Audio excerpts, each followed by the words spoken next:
¿Qué tal? Buenas tardes, les saluda Edgardo Lacera desde el Confederation Park. Este es un parque creado en 1967 por la comunidad. La intención fue celebrar el centenario de Canadá como país. Y tiene algo bien lindo porque el parque muestra la transformación que se vive en el tiempo de otoño. Estamos cambiando la estación de verano a otoño. Y entonces se transforma la clorofila de las plantas. La clorofila de las plantas va cambiando el color de verde a naranja, amarillo, rojo. Yo creo que para mí es la estación más linda del año, porque la transformación es muy visible. Si usted se detiene, la gente muchas veces, y yo mismo me cohíbo de salir por el clima, pero hoy está haciendo un clima excepcional. Está haciendo 12 grados centígrados, súper, con sol, que el sol aquí es picante, es mucho más picante que el sol tropical, quema mucho más. Estamos a más altura, por lo cual el sol es más fuerte. Entonces, pues uno puede estar afuera todavía y la gente sale a pasear sus perros, a disfrutar en familia y todo esto es muy lindo. ¿Para qué todo esto?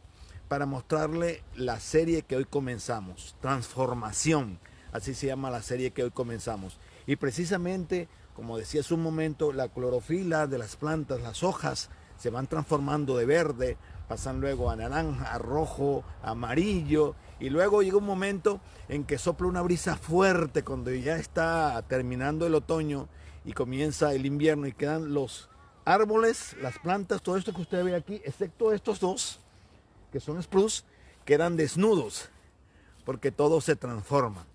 Y todo esto para decirle que la transformación es un proceso al que nosotros estamos invitados. Confederation Park, lindo parque de verdad.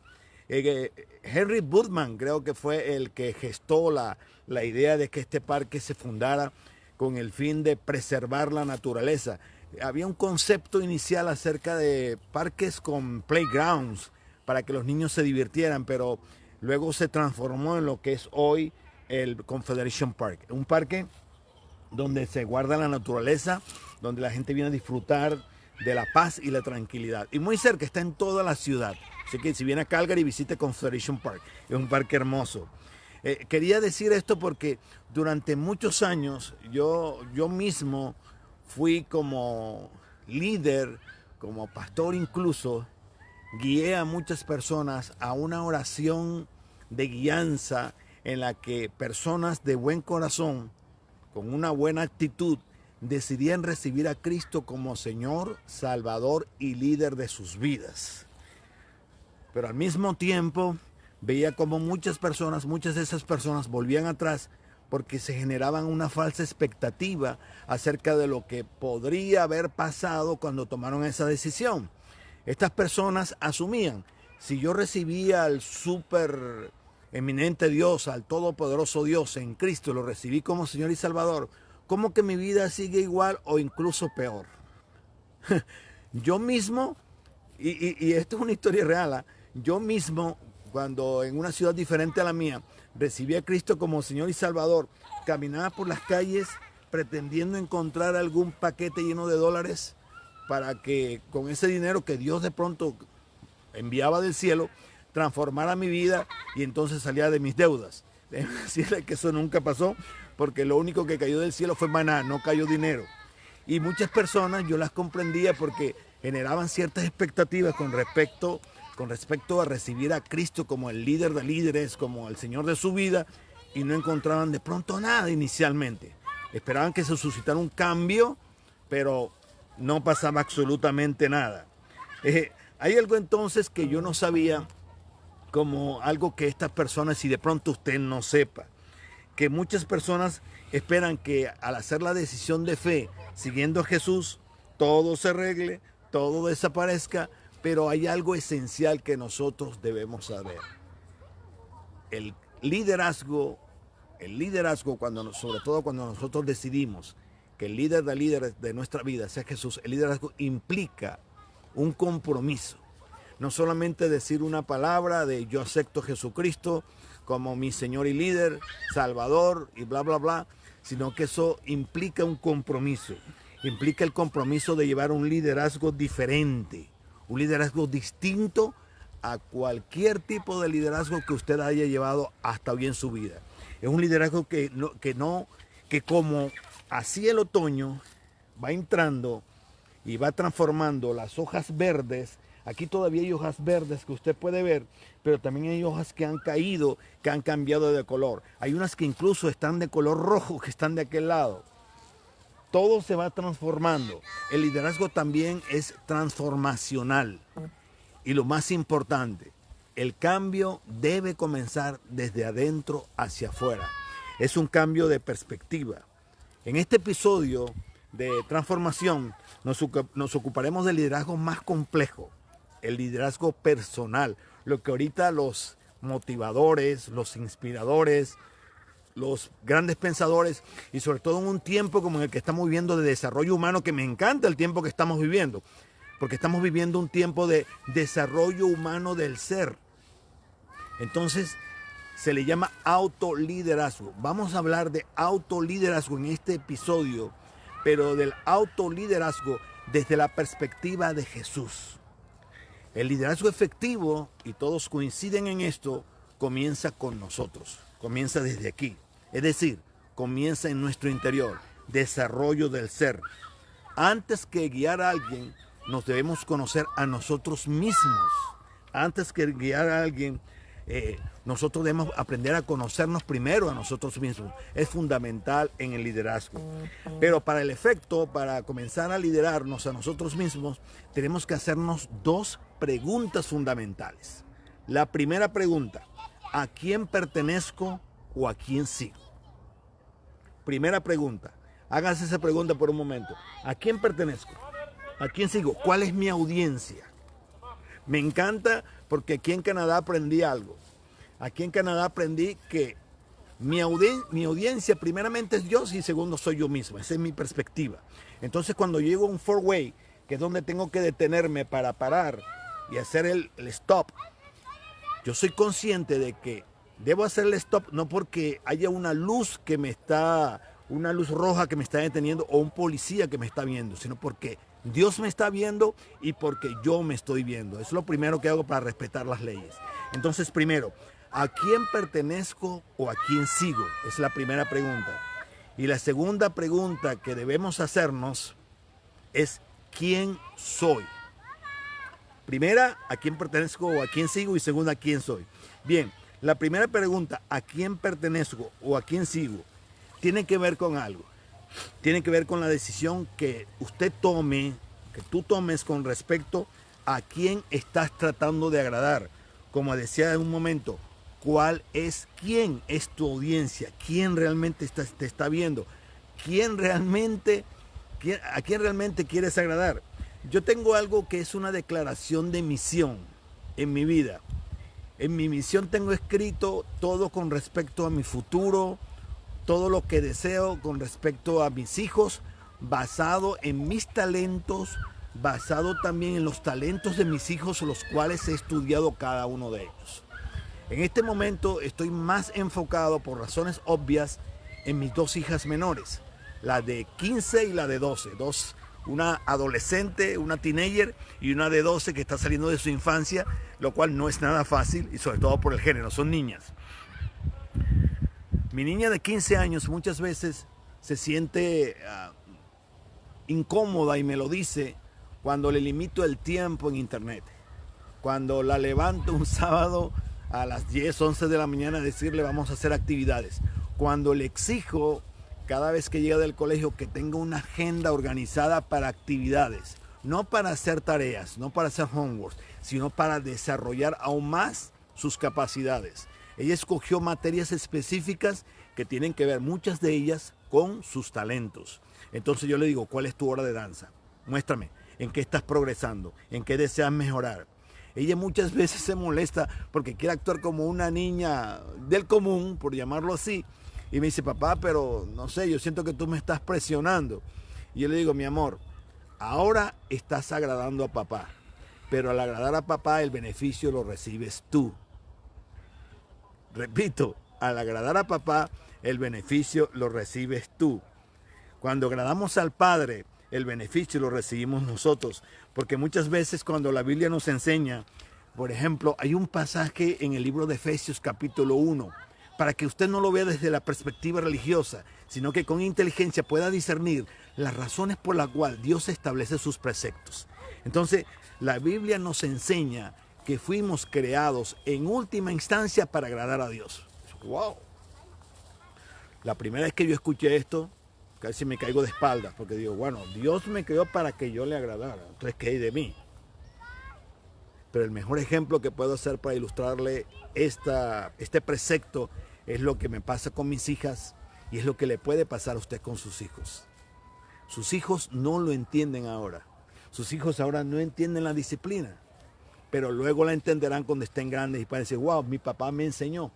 Al principio pensé que mi papá era un caprichoso, que mi papá solo quería que yo le satisfaciera, pero ahora entiendo que mi papá lo que quería era lo mejor para mí, de la misma forma. Entonces, ¿cuál es su audiencia? ¿A quién quiere agradar? La segunda pregunta, ¿quién soy? Tiene que ver con el propósito de tu vida. Esta pregunta, ¿para qué me puso Dios en esta tierra? Es la pregunta, ¿para qué? ¿Qué es lo que Dios quiere hacer a través de mí?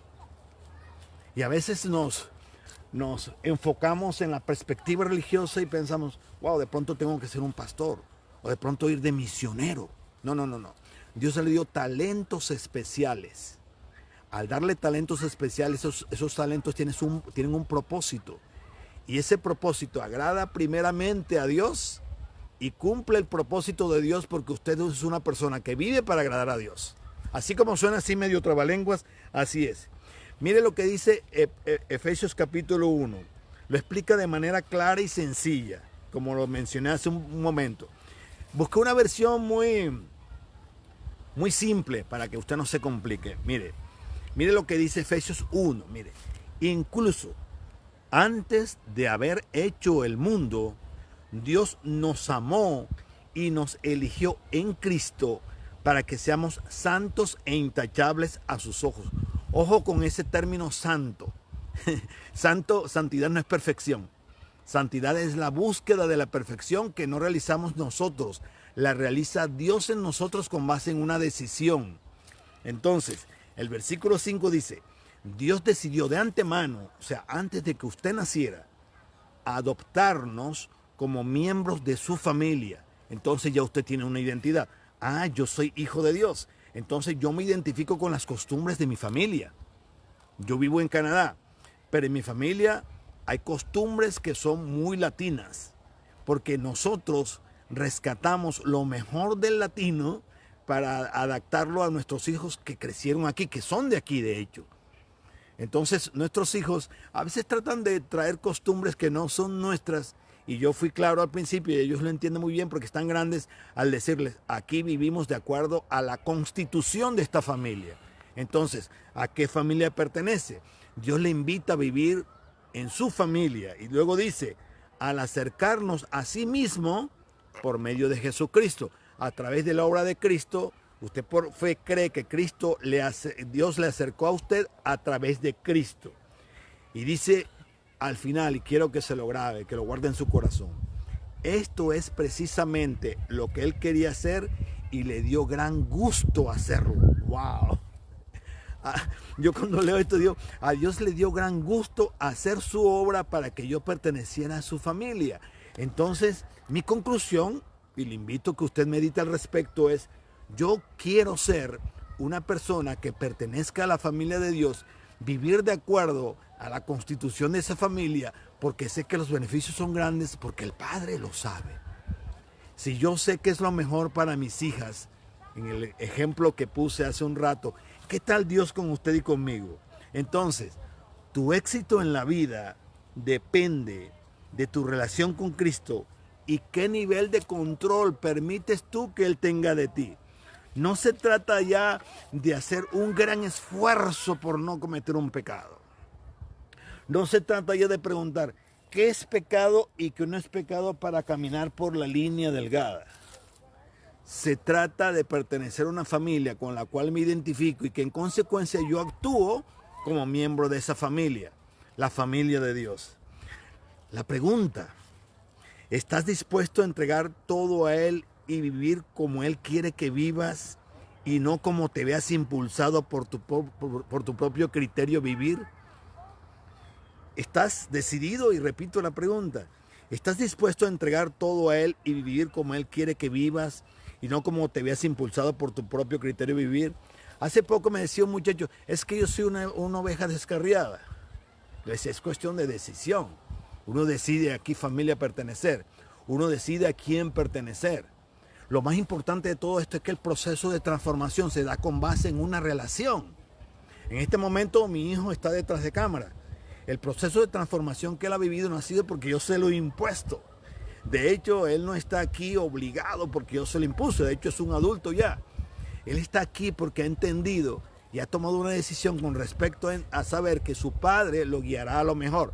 Incluso la Biblia dice, si nosotros siendo malos, porque comparados con Dios somos malos, si nosotros somos malos, le damos las mejores cosas a nuestros hijos, ¿cómo no lo hará nuestro Padre con nosotros? Entonces, miren, no se trata aquí de buscar el versículo bíblico aplicable a la situación que estoy viviendo para ver si estoy en el infierno o en el cielo.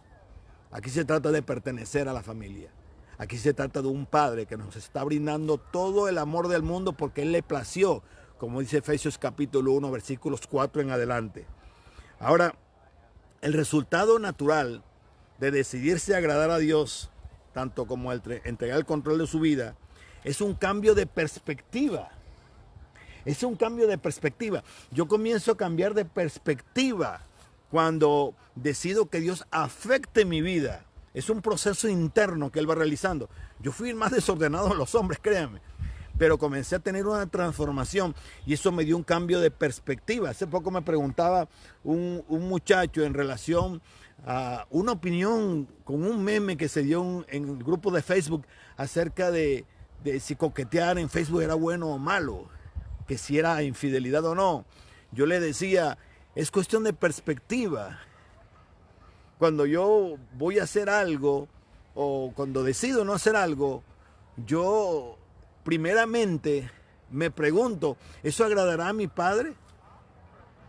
Y no por recibir un castigo, es porque el beneficio, el perjuicio lo recibo yo directamente, no mi Padre. Entonces, esa es la razón por la que me hago esa pregunta. Y por eso le invito a un cambio de perspectiva. Si usted quiere tener un cambio de perspectiva en su vida, si usted quiere tener un autoliderazgo eficaz, que es una palabra muy en boga, si usted quiere que el líder de líderes, Jesús, gobierne su vida, escríbame. Escríbame edgardolacera@gmail.com, escríbame y yo con gusto le compartiré material para que usted inicie una vida emocionante. La mía lleva más de 20 años, 25 o 27 años creo, algo así. Una vida emocionante en la cual la perspectiva comienza a cambiar. Usted no se va a sentir atado. Oh, ¿puedo hacerlo o no puedo hacerlo? Usted va a experimentar la verdadera libertad. Les doy gracias por este tiempo. Escriban a edgardolacera@gmail.com. Gracias por todos los que han compartido con nosotros en este tiempo en vivo. El próximo domingo nos vemos con el segundo episodio de esta transformación. Yo quiero que Edgardo haga una toma de cómo este parque está siendo transformado en este tiempo de otoño. Miren qué belleza. En este tiempo de otoño está siendo transformado y las hojas en el suelo muestran que estos árboles pronto quedarán desnudos para darle entrada al invierno. Nos vemos el próximo episodio de Pausa Refrescante. Que tengan buen día.